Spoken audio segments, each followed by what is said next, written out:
Dear audience, in this video, I'm going to present our recent work titled Sentence Infilling with INter-SEntential Transformer.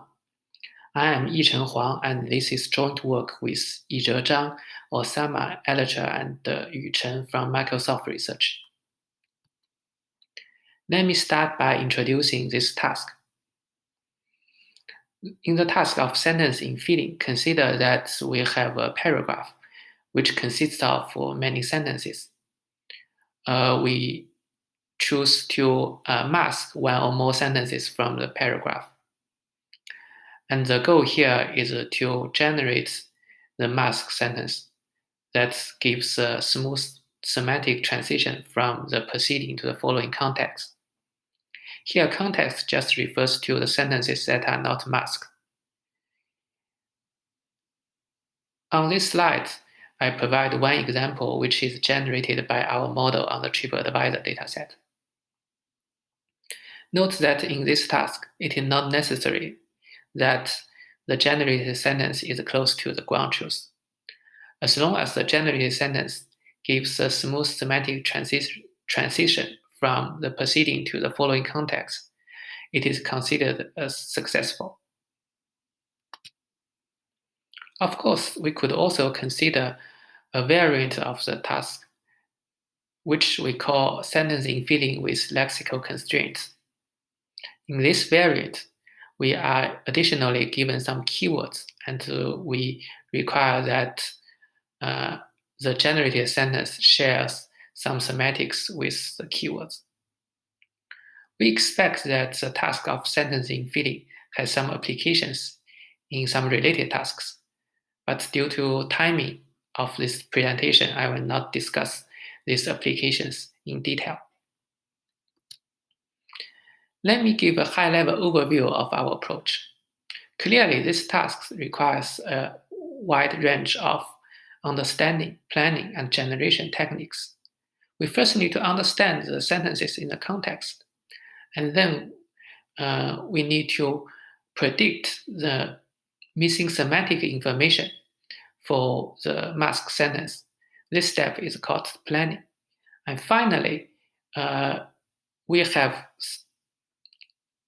something to say in mind. We need to actually say it. This step is generation. For our approach, we try to handle these three aspects with three different components. We use a BERT-based encoder for understanding. This encoder maps each sentence to a sentence embedding in the latent semantic space. For the planning, we use a sentence-level semantic planner. That is, with the sentence embeddings of the contextual sentences, we need to predict the sentence embedding of the missing sentence. Finally, given the sentence embedding of the missing sentence, we need to generate a natural language sentence from the embedding. The generation part is a GPT-based decoder. To be more specific, our architecture consists of a denoising autoencoder and a sentence-level transformer. The denoising autoencoder gives a sentence embedding from the natural language sentences and also the natural language sentences from the sentence embedding. And it consists of a decoder and encoder. The encoder is initialized with BERT, and the decoder is initialized with GPT-2. In this way, we use these large-scale pre-trained models. And for the sentence-level transformer, the inputs are the sentence embedding of the contextual sentences, and the output is a sentence embedding for the masked sentence. Let me briefly outline the contributions of this work and the advantages of our method. We studied the task of sentence infilling. This task requires a model to handle INter-SEntential information, to understand their relationship, and to predict missing semantic information. Our approach decouples understanding, planning, and generation, and uses existing large-scale pre-trained understanding and generation models, in particular BERT and GPT-2. The components of our model can be separately examined and improved if additional data is available. Our model first predicts a feature vector for the missing sentence, and then maps this vector to text. In this way, it takes care of semantic smoothness. Our model allows the generation to be of arbitrary length. Finally, we briefly comment on the computational efficiency. Recall that for a transformer model, the computational time is quadratic in the sequence length. If we directly work with all tokens in a paragraph, then the sequence length is very long. But now we are working with sentence embedding so that the sequence length reduces from the number of tokens in a paragraph to the number of sentences in a paragraph. In this way, our model is much more efficient in terms of the computational time and the memory usage. Now let me present the experimental results. First, we would like to understand how good the sentence embedding is. To this end, we do a sentence interpolation experiment. In this table, I give two examples. Each of them include sentence A and B. These are sentences in the test set, and the three intermediate sentences are generated by our denoising autoencoder. The way these experiments are carried out is as follows. We first map sentences A and B to the latent semantic space, map them to vectors, and then we do a linear interpolation between these vectors. And we have some points on the path connecting A and B, and then map these points back to the text domain. And in this way, we see that we have a smooth semantic transition from sentence A to sentence B. This shows that our sentence embedding is relatively smooth. After we have a good sentence embedding, then we can continue to train our sentence level transformer and obtain our final results.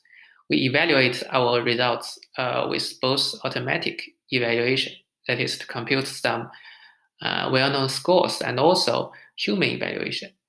The scores we computed for automatic evaluation includes NIST, BLUE, and MECTA.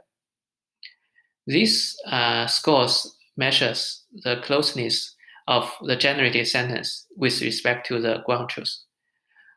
We note that these scores might not be ideal for our task because in our task, it is not necessary for the generated sentence to be close to the ground truth. As long as the generated sentence provides a good semantic transition from the preceding to the following context, it is considered successful. Nevertheless, it might still be helpful to compute these very commonly used scores. We also compute entropy and the diversity scores. This just measures how diverse the generation is, because we hope that the generation is not always some particular generic sentence. And we also compute the average length of the generation, that is the number of words in the generated sentence. And we'll compare our results with baseline. The baseline model is taken from the text infilling paper. And we see that our model is capable of getting higher scores compared to the baseline, meaning that the generation of our model is closer to the ground truth compared with the baseline, and also is more diverse than the baseline. For human evaluation, let us look at the first two rows in this table. We ask human evaluators to compare two methods, our method with respect to the baseline and our method with respect to ground truth. And the evaluation is in three aspects: coherence, whether the generated sentence fits in the surrounding context, the fluency, whether the generated sentence represents fluent English, and the informativeness, that is, whether the generated sentence tells you something non-trivial. The human evaluation results shows that the human judges prefers our method to the baseline, but also prefers the ground truth to our method. The last three rows of this table are related to some abolition study that I will not discuss in detail. Here are some generated examples. If you are interested, you might pause this video to read them. Finally, let me give a short summary of our work. We studied the task of sentence infilling, which is analogous to the masked language modeling task for pre-training BERT, but now it is at the sentence level. And the sentence infilling clearly goes beyond masked language modeling because it requires a model to handle long-range INter-SEntential correlation and to process high-level semantic information. Regarding the methods, we propose a framework called INSET to decouple three aspects of the task: understanding, planning, and generation. Finally, we demonstrate the effectiveness of our approach using both automatic and human evaluation. At least our approach is better than the baseline.